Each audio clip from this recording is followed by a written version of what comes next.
নবীজি বলছেন, তোমাদের সামনে এমন একটা কঠিন যুগ আসছে, জামানা সবরিন, সবরের যুগ, কঠিন যুগ। ওই যুগে ঈমান ধরে রাখা মানে আমার সুন্নতের উপর থাকা হাতে আগুন ধরে রাখার মতো হবে। ওই যুগে যদি তোমরা আমার একটা সুন্নতকে জীবিত করতে পারো, সমাজে একটা সুন্নত মরে গেছে ওটাকে আবার জীবিত করতে পারো, তাহলে 50 জন শহীদ সাহাবীর নেকি পাবো। হাদিসটা বুঝলেন? শুধু নেকি না, আপনি 50 জন শহীদ সাহাবীর নেকি পাবেন যখন চলমান সমাজে একটা সুন্নত মিটে গেছে, নাই, মানুষ আমল করছে না, কিন্তু আপনি সেটাকে জীবিত করলেন। পারা যাবে ইনশাআল্লাহ। একটা দেখাচ্ছি, যেমন সাহাবীদের যুগে মানুষ মসজিদে ঢুকলে কি করতো জানেন? আগে 2 রাকাত নামাজ পড়তো। কি করতো? মসজিদে ঢুকেই, ওযু অবস্থায় মসজিদে ঢুকেই তারা বসতেন না, আগে 2 রাকাত নামাজ পড়তেন, দুখুলুল মসজিদ বা তাহিয়াতুল মসজিদ, তারপরে বসতেন।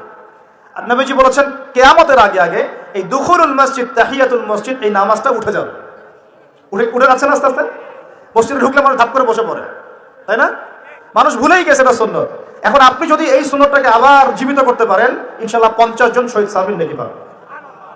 সমাজে এখন দাড়ি শেভ করা ফ্যাশন হয়ে গেছে, বুঝছে না? অনেকে শেভ না করলে চাকরি দেয় না। শেভ না করলে কি হয় না? চাকরি পাওয়া যায় না। স্কুলে তো না, কলেজে গিয়ে পড়তে গেলে ক্লাস করতে দেয় না। দাঁড়িয়ে আছে, যাও সব করে আসো, তাই বলে। এখন সমাজ চলছে উল্টা। এখন যদি আপনি নবীর সুন্নতকে আবার জীবিত করতে পারেন, 50 জন শহীদ সাহাবীর নেকি পাবেন ইনশাআল্লাহ। রাতে ঘুমানোর সময় একটা সুন্নত আছে, 33 বার সুবহানাল্লাহ, 33 বার আলহামদুলিল্লাহ, 34 বার কি আল্লাহু আকবার। বহু মানুষই পড়ে না। আপনি যদি পড়তে পারেন, ইনশাআল্লাহ আল্লাহ পাক আপনাকে নেকি দিবেন।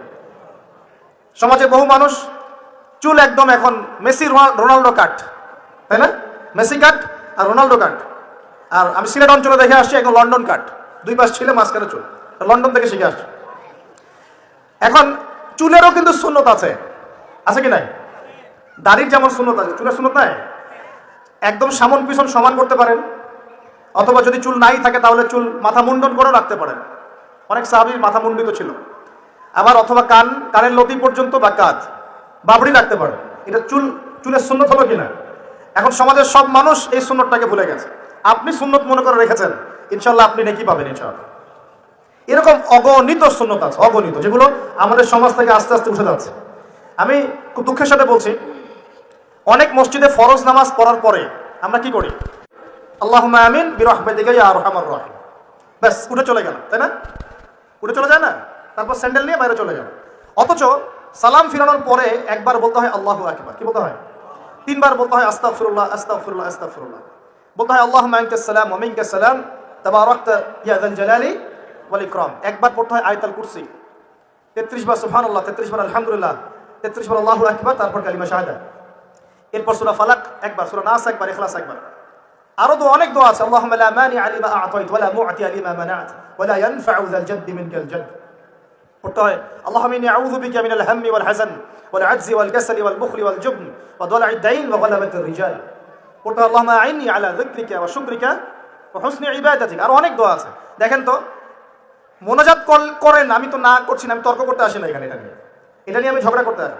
কিন্তু এই সুন্নতটা যে উঠে গেল, মোনাজাতটা করে যে মসজিদ থেকে বের হয়ে চলে গেলেন, এই সুন্নতটার উপর আমল কে করবে? সুন্নত উঠে গেল না? আপনি যদি বসে এখন সুন্নতটা প্রতিষ্ঠা করেন, 50 জন শহীদ সাহাবীর নেকি পাবেন ইনশাআল্লাহ। এগুলো তো গেল আমলিয়াত। সমাজ চলছে সুদের উপরে, আপনি যদি হালাল অর্থনীতি প্রবর্তন করতে পারেন তাহলে কত নেকি পাবেন? সমাজ চলছে জেনায়, আপনি এখন পর্দা প্রতিষ্ঠা করলেন, তাহলে কত নেকি পাবেন? সমাজে চলছে দুর্নীতি, আপনি এখন আমানতদারিতা, ইনসাফ প্রতিষ্ঠা করলেন, কত নেকি পাবেন? সমাজে চলছে শয়তানি, সব শয়তানি। কি চলছে? শয়তানি। এখন আপনি আল্লাহ রাব্বুল আলামিনের ওহী প্রতিষ্ঠা করলেন, কত নেকি পাবেন? নিঃসন্দেহে আর অনেক বেশি নেকি পাবেন। আল্লাহ পাক আমাদেরকে সেই লক্ষ্যে কাজ করার তৌফিক দান করুন।